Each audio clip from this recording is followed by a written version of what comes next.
Boy, oh boy, oh boy. And we have a lot of other women for Trump right here, I'll tell you. Thank you. Thank you, everybody. The incredible spirit of the people of this state will power its recovery, and the same spirit that will rebuild our nation. You know that's happening right now. There's a movement going on, the likes of which nobody has seen ever in this country, and we're going to bring it forth, and we're going to be very happy and very proud of our country again. I will tell you that. We're going to renegotiate our very disastrous trade deals, end illegal immigration, stop the massive inflow of refugees, take care of our incredible veterans who are not being taken care of properly. We're going to repeal and replace job-killing Obamacare quickly. Your jobs will come back under a Trump administration. So many have left. Your incomes will go up under a Trump administration. Your taxes will go way down, and crooked Hillary is giving you a big tax increase. Your taxes will go way down under a Trump administration. Your companies won't be leaving our country under a Trump administration. There will be consequences. They're not going to be leaving so easy, folks, not like the old days. The Hillary Clinton documents released by WikiLeaks make more clear than ever just how much is at stake come November 8th. Such an important day. Such an important day. Get out and vote, everybody. Get out and vote. In an email sent to John Podesta on August 17, 2014, Hillary wrote that the governments of Qatar and Saudi Arabia are, quote, providing clandestine financial and logistical support to ISIL. Yet, in that same year, Bill and Hillary accepted a check from Saudi Arabia. So Hillary thinks that they are funding ISIS, but still takes their money. And you know their views on gays, and you know their views on women. Takes a lot of money. I think she should give back the $25 to $35 million she's taken from Saudi Arabia. And she should give it back fast. There's a lot of people in here. It's a big group. This is a big group. You know, I own a big development right down the road. Trump National, right on Lake Norman. Lake Norman. And we have it's an amazing success. We have amazing people there, both the employees and the people living there, and we love it. Thank you. Thank you. This is just the tip of the iceberg when it comes to Clinton corruption. Hillary bleached and deleted 33,000 emails after receiving, remember the word, after receiving a congressional subpoena, and then made 13 phones disappear.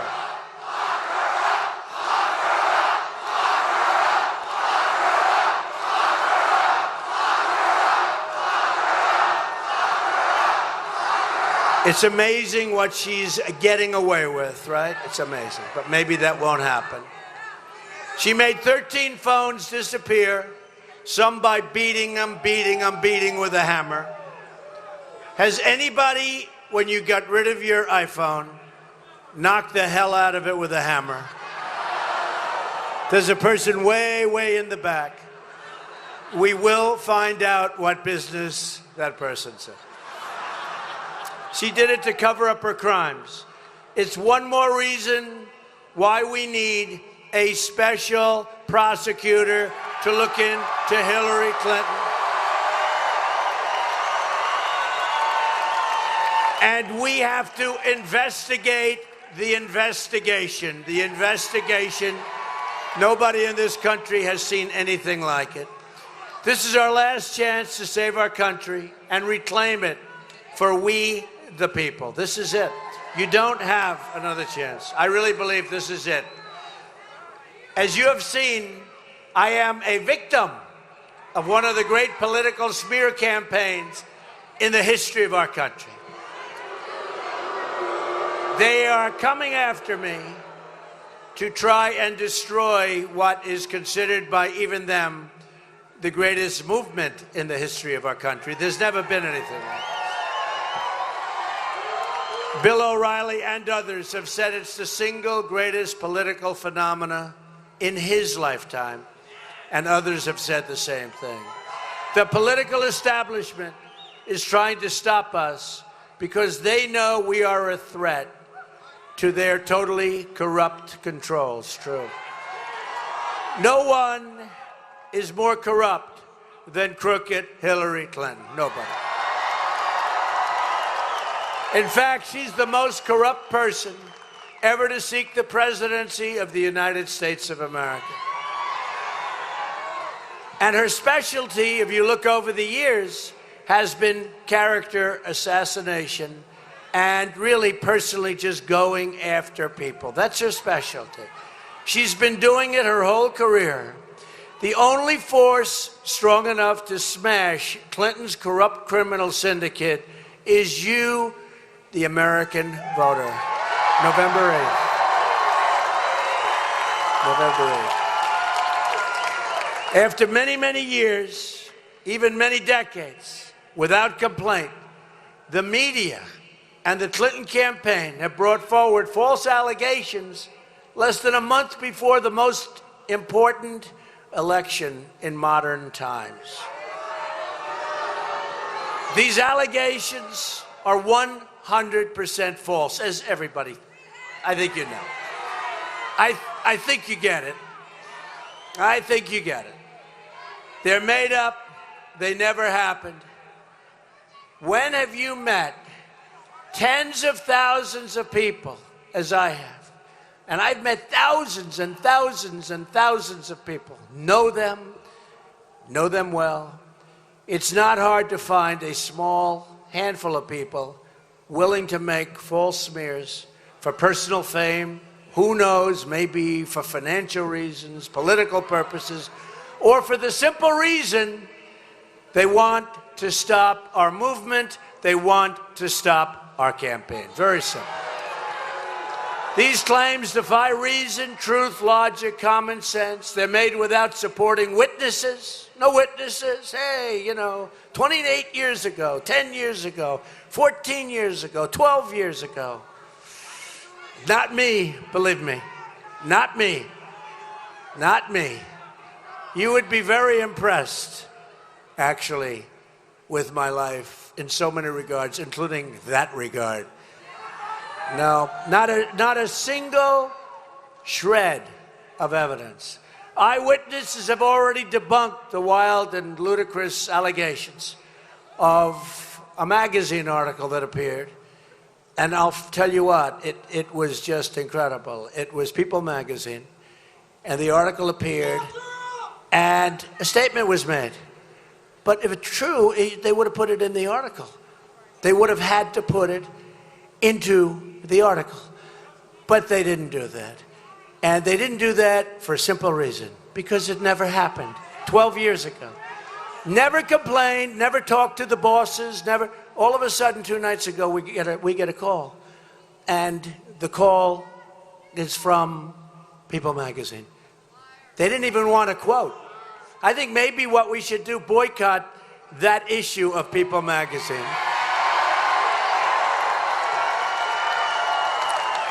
So, that's the way it is. But I just want to tell you folks that it is a campaign that's amazing.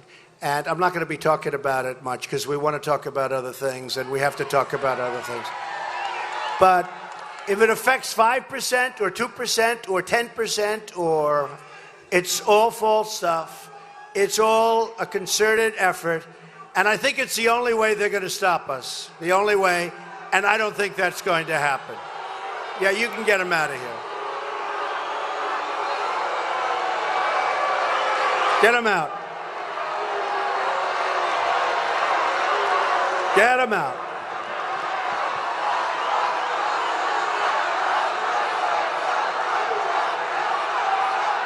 Hey, look, the great thing, the camera's turned. Look, the camera's turned.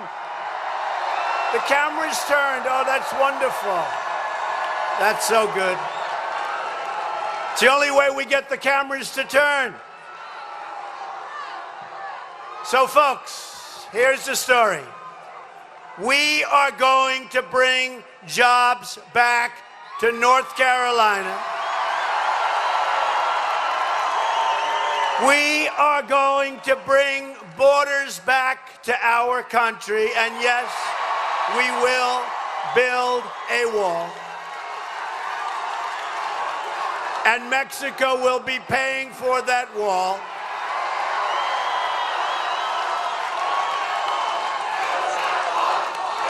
Great crowd out there.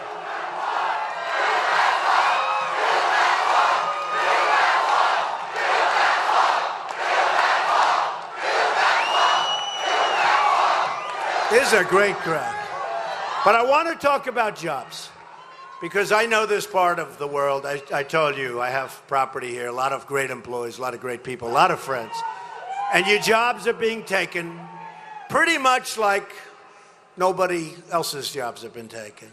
And it's only going to get worse. And as you stand here tonight, some of your companies, your leaders in your companies, are negotiating with Mexico and other places, you know that, to move that company to Mexico. And during the primary system, I had a very, very interesting period of time, because I got to know this country so well. We had 17 people running. I was given a small chance because they said he's not an experienced politician. And then week after week, one by one, right? Boom, boom, boom. But I got to know the country, and I got to see what's happening with our manufacturing. We don't make much anymore by comparison to what we used to do. We used to be amazing. We don't do what we used to do. And I had won New York State, and I had gotten up to places in New York State which I hadn't seen for a long time.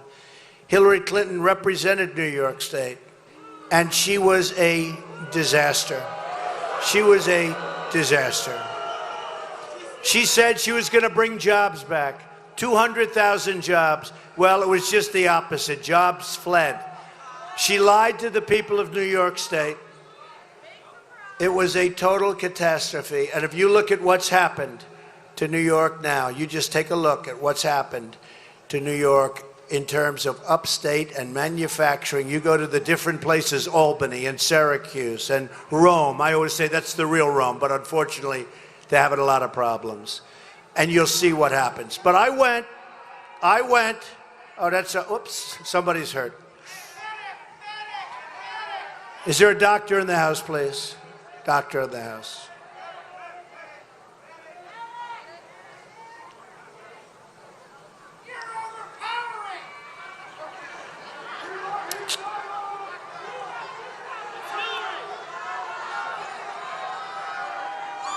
We have to take care of our people, right? These are great people. Have to take care of our people.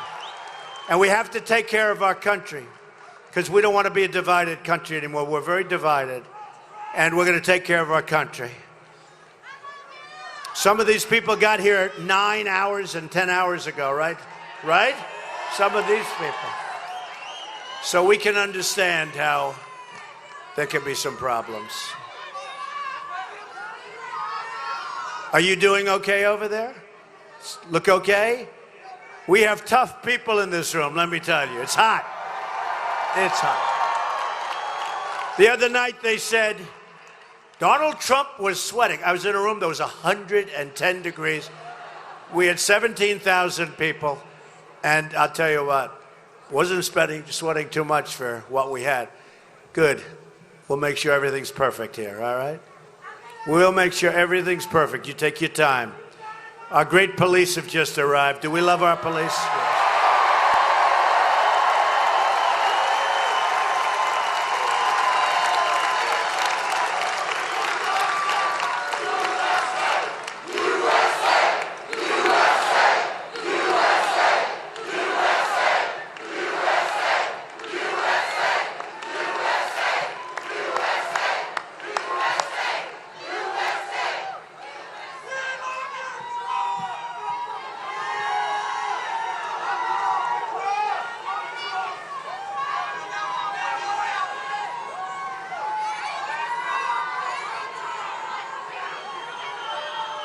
Everything good? All right, I'm getting the high sign. Good. Good. Give that person a hand.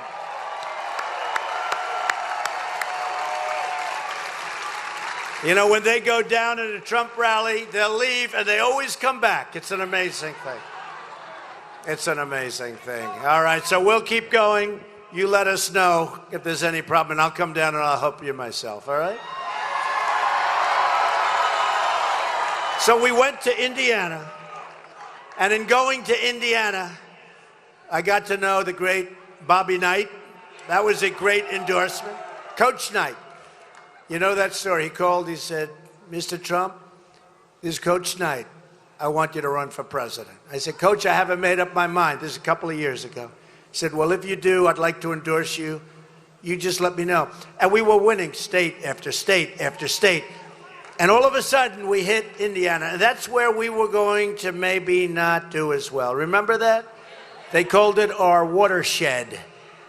And I said, you know, Bobby Knight called it. A friend of mine said, you know, have you ever had any access to Bobby Knight? That would be great. I said, I just happened to. And I lifted up this huge pile of papers, and I wrote his number down. I put it right there, and it was right there. It was like a miracle. It's from God, right? It was from God. And that says, Jesus is for Trump. You're right.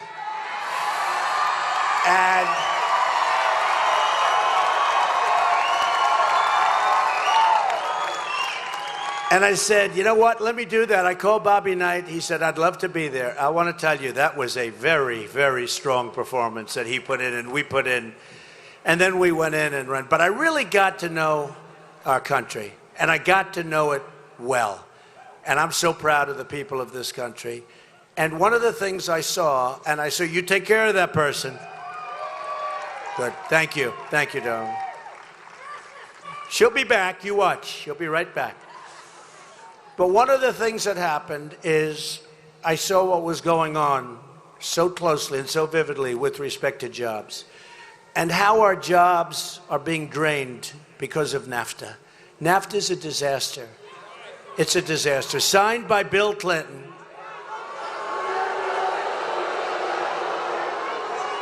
You're not going to believe the number. 70,000 factories, manufacturing plants have closed since the signing of NAFTA. Who would believe this? I mean, who would believe it? 70,000. I thought they made a mistake. I thought it would be 700.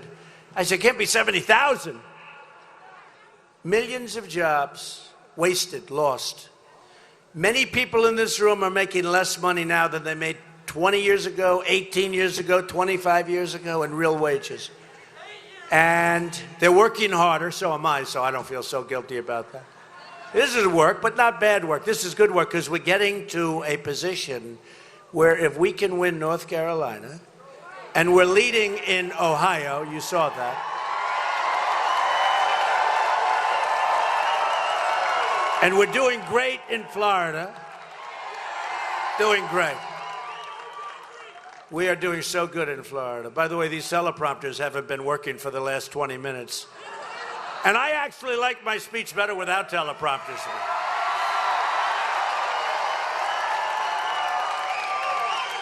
And this way, what I like about it, wait a minute, let me see how these things go.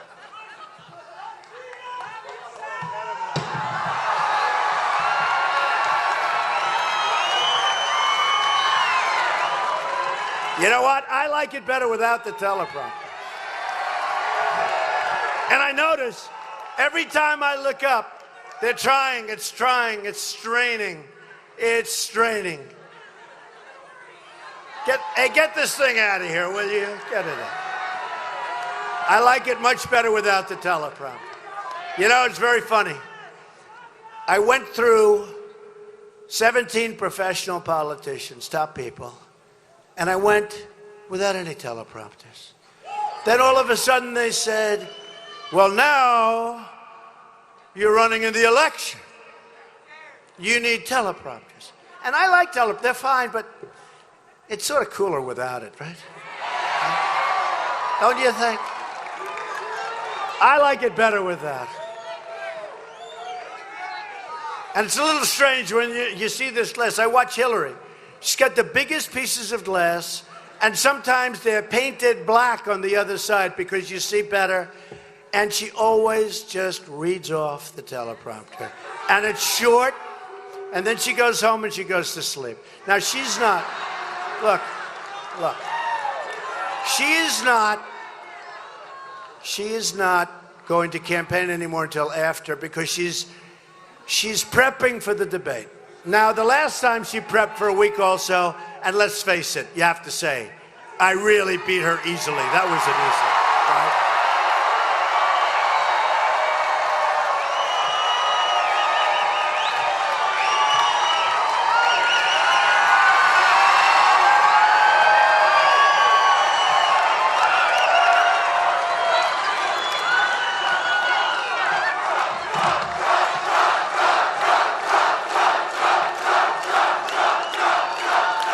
So here's the story, here's the way I work, here's the way government works.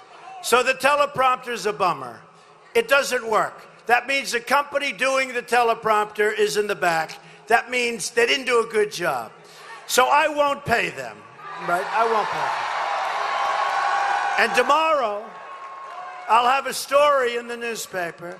Donald Trump did not pay a contractor who put up the teleprompters. Well, why should I? They don't work. And, no, it's true. It's true. And they'll make me like a bad guy, like I'm a bad person, right? You know, I pay contractors on time. I am so good. We just built a hotel on Pennsylvania Avenue, the old post office. On time, under budget. We had great contractors, right? But when you have a bum contractor, now, here's the thing. You have a bad contractor, don't pay or cut the price. You have a good contractor, get that money out fast. But the country should do the same thing. They build roads that cost much more than they're supposed to cost, right? They build roads that are crazy, where they're double and triple. They build buildings where you ever see 1,000%. There's a hospital being built in one of my favorite states. It's so out of control. It's like 1,000%. It's a VA hospital. 1,000% cost overrun. I looked at it. I figured it was as massive. It's not even a big deal. Not even a big deal. Our country has to be able to do things on time, on budget, has to be able to build on time, on budget, has to be able to purchase its military equipment, not for political reasons because some political guy owns the company, but because that's the equipment that our generals, our admirals, and our soldiers and sailors want. Have to do it. And we're going to change our whole purchasing procedure. For instance, the purchase of drugs. The drug companies have a tremendously powerful lobby. We don't negotiate properly. We would save so much money with proper negotiation. And it is true about the military. If you are somebody that has less good stuff that they don't want as much as another company, but you are a political power, you contribute to the senators and to the congressmen and to the people that make the decisions, and you work with the admirals and you work with everybody, all of a sudden they're buying equipment that's not as good and they're spending more money doing it. We're not going to be doing that stuff anymore. Remember this, I'll have spent over $100 million of my money running for office. And some of these people said, and they say it all the time, they said, one in particular said, you don't realize what you've done. Never been done before. You don't realize. It doesn't matter whether or not you win or lose. It makes no difference. What you've done for political history. I said, let me tell you a little secret. Okay. If we don't win on November 8th, it will be the greatest waste of time, energy. You ever hear that word before? Energy? You ever hear the word low energy? He didn't sign he signed that pledge, but a couple of those guys that signed the pledge, they signed the pledge because they wanted me to sign the pledge. And then when they lost, They never got beaten so badly in their lives, folks. But when they lost, they didn't honor the pledge that they signed. I was actually surprised. Only a few of them. Most of them did.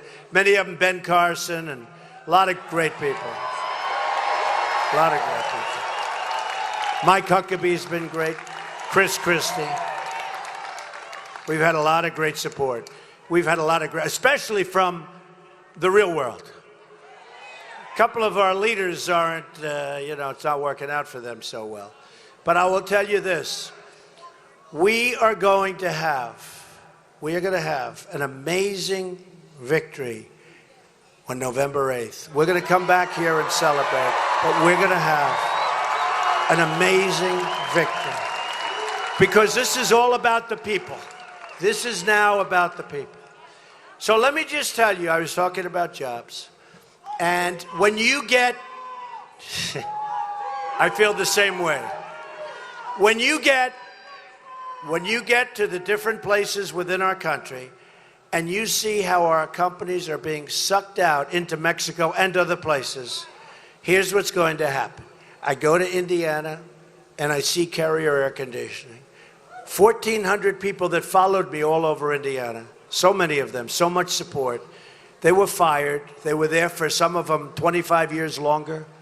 They were fired. Carrier announced that they're moving to Mexico. They're going to build a brand new plant, and they're going to make air conditioners. And they're going to sell the air conditioners into our country and other places. And we are fools, so we're just going to say, oh, go ahead, you fire all these people in Indianapolis, and you're going to do this, not if I'm president. All right. Ford announced 2 weeks ago that they're moving the production of their smaller cars, that's a big production, to Mexico from our country. And by the way, the reason we're doing well in Michigan and in Ohio is because they know that I've been talking about automobile production. And I've been pointing out what's happening to automobile production and where it's moving, and I've been talking about it for 5 years. Crooked Hillary just started talking about it. And let me tell you, just like she failed in New York State with jobs, she's never bringing your businesses back, folks. She's never bringing your businesses back. And she's going to give you massive tax increases. Massive. And I'm cutting taxes massively. So here's the story. For years and years, you've been hearing that companies are moving out. Who better than North Carolina to know exactly what happened, right? You people have lost a lot of businesses. Not going to happen anymore. So whether it's Ford, whether it's Carrier, whether it's somebody else, we hear somebody's leaving, we're going to say, we hope you stay, and let's talk. Nobody talks to these companies, by the way. Do you think anybody talked from the federal government to Carrier or to Ford? They just do whatever they want to do. But nobody talks. You got to go see them, you got to cajole, you got to be nice, and if it doesn't work out, you'll tax the hell out of their product coming back in. True. So what happens is for years and years, that's right, for years and years they've been talking about how do we keep our companies in North Carolina? How do we keep our companies in these different states? And they'd give interest-free loans, and they'd give all sorts of goodies. They didn't need the money. They want to leave. They didn't need the money.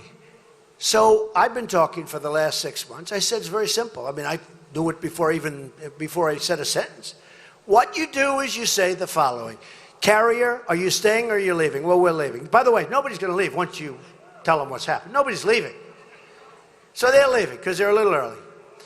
And you say to them, though, assuming you had, as an example, if I were made by a president Secretary of Keeping Businesses in the United States, okay? I'll be, instead of Secretary of State, Secretary of Keeping Businesses, not a very glamorous title, but boy, would I be good at that. Because I would call up the head of Carrier, as an example, And I would say congratulations on your new plant in Mexico. Yes, I agree it's warm, but I hear it's going to be a lovely place. And if you move, and we don't want you to move, there are consequences. He'll say, what are the consequences? He'll say, every single time you make an air conditioning unit in Mexico, and you think, after firing all of these people in Indianapolis, you're going to take that unit, have it come across the border with no tariffs, no taxes, you're 100% wrong. We're going to charge you. We're going to charge you, very importantly, we're going to charge you a 35% tax for any unit that you make. Now, here's what's going to happen. Number one, very strongly, nobody's going to leave. But if they do leave, that, 1%, 2%, believe me, nobody's leaving. If I'm that secretary, nobody's leaving. But if they do leave, we're going to make a fortune. So it's okay either way, right? Ladies, right? Because we cannot afford to continue to lose our companies. We're losing our companies. We're losing our jobs. We cannot afford to lose our jobs. We cannot afford to lose our manufacturing. So it's going to all come to an end. It's going to all come to an end. We are going to keep our companies. We are going to expand our companies. We are reducing taxes, the biggest tax decrease since Ronald Reagan, and could even be bigger than that. Our companies are going to stay. Our companies are going to expand, and our companies are going to thrive. In addition, new companies will be started, and new jobs will happen. And we will produce 25 million jobs over a period of 10 years, as sure as you're standing there. And I give you seats, but there were too many people, sorry. So